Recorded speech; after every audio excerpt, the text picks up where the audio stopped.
Assalamualaikum warahmatullahi wabarakatuh.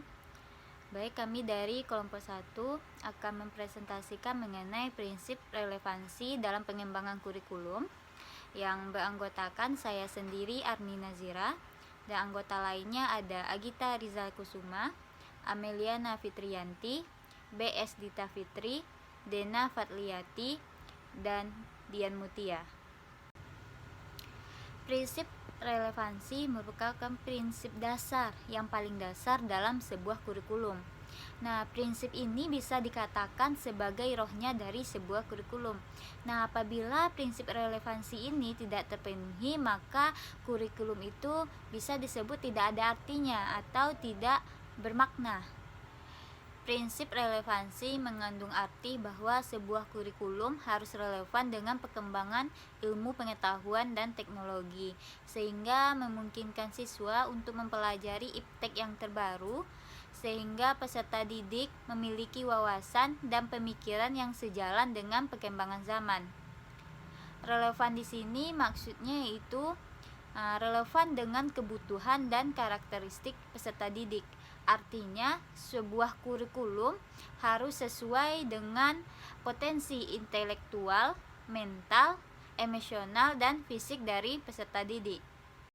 Apabila prinsip relevansi tidak terlaksana dalam kurikulum yang nyata, maka potensi yang dimiliki anak tersebut tidak berkembang sebagai potensi yang diperlukan dalam melaksanakan tugas dan kehidupannya. Relevan dengan kebutuhan karakteristik masyarakat, artinya kurikulum harus membekali para siswa dengan sejumlah keterampilan pengetahuan dan sikap yang sesuai dengan kondisi masyarakatnya. Apabila tidak terlaksana, maka siswa tidak dapat beradaptasi dan berantisipasi dalam kehidupan bermasyarakat. Prinsip relevansi kurikulum merupakan relnya pendidikan untuk membawa siswa dapat hidup sesuai dengan nilai-nilai yang ada di masyarakat, serta membekali siswa didik dalam pengetahuan, sikap maupun keterampilan sesuai dengan tuntunan dan harapan masyarakat. Oleh sebab itu, pengalaman-pengalaman belajar yang disusun dalam kurikulum harus relevan dengan kebutuhan masyarakat. Inilah yang dimaksud dengan prinsip relevansi. Baiklah, di sini saya akan menjelaskan apa itu relevansi internal. Relevansi internal terbagi menjadi 3 aspek. Yang pertama adalah kesesuaian antar komponen kurikulum itu sendiri. Yang kedua adalah koherensi atau konsistensi antar komponennya.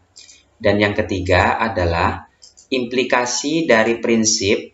Tentunya para pengembang kurikulum harus memahami betul tentang jenis dan hakikat dari tujuan kurikulum, visi kurikulum, metode pembelajaran, dan sistem evaluasi. Selanjutnya, contoh penerapan prinsip relevansi internal di sekolah. Yang pertama, kami merancang tujuan pembelajaran. Di sini, kami mengambil pengembangan kemampuan berpikir kritis dan kreatif pada peserta didik. Tentunya, pada materi terkait tentang isu lingkungan dan global warming. Strategi yang digunakan adalah model problem-based learning, project-based learning, dan inquiry. Terkait dengan penilaian atau asesmen, kami menggunakan asesmen otentik, di mana kami mengukur keterampilan kerja, performa, dan portofolio dari peserta didik.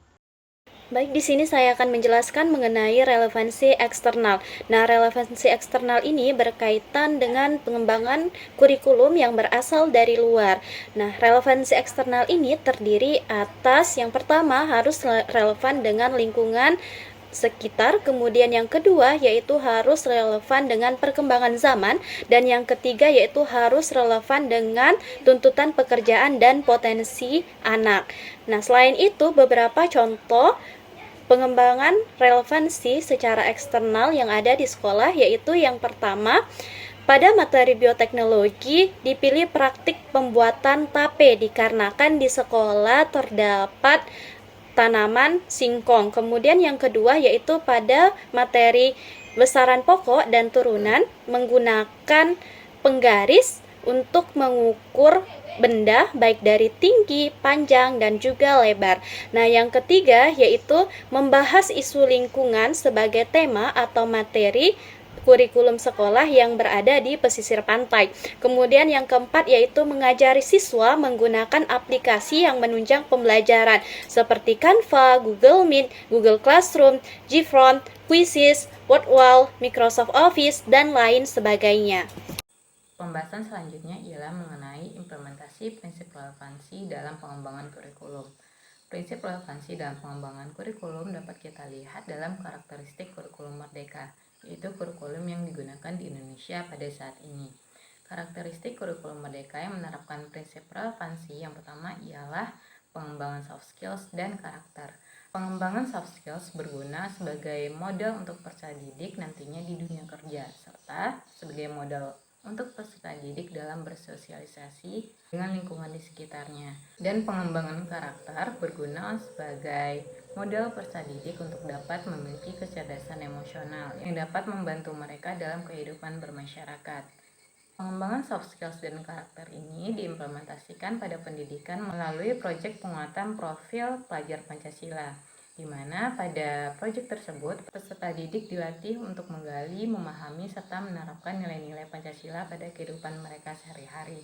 Sehingga setelah melaksanakan proyek tersebut, peserta didik memiliki kompetensi untuk menyelesaikan permasalahan yang mereka miliki maupun menyelesaikan isu-isu yang bersifat global. Selanjutnya, karakteristik pada kurikulum merdeka yang menerapkan prinsip relevansi ialah penyederhanaan materi pembelajaran, di mana materi pelajaran yang dipelajari merupakan materi esensial yang dipelajari secara mendalam. Dengan demikian, diharapkan peserta didik masih memiliki waktu untuk dapat menggali potensi yang mereka miliki, untuk dapat berinovasi, serta memiliki kreativitas yang dibutuhkan pada abad ke-21 ini. Baiklah, perkenalkan, nama saya Ameliana Fitrianti akan menyampaikan rumusan prinsip relevansi kurikulum. Yang pertama yaitu rumusan masalah, yaitu peserta didik fase D SMPN 8 Padang yang berada di lingkungan perkotaan, di mana setiap hari ada tumpukan sampah yang berasal dari limbah plastik dan belum bisa didaur ulang. Nah, pada capaian pembelajarannya yaitu peserta didik memiliki kemampuan untuk menyiapkan solusi atas permasalahan berdasarkan isu lokal atau global dari pemahaman tentang kegiatan pemanfaatan limbah plastik. Nah, selanjutnya yaitu tujuan pembelajaran. Peserta didik dapat mengamati jenis-jenis sampah, mengetahui proses-proses pengolahan sampah menjadi kerajinan, mempraktikkan proses pengolahan sampah menjadi kerajinan, serta melakukan praktek manual kerajinan dari sampah. Selanjutnya yaitu strategi pembelajaran, yaitu problem-based learning. Selanjutnya bahan pembelajaran yaitu lembar observasi.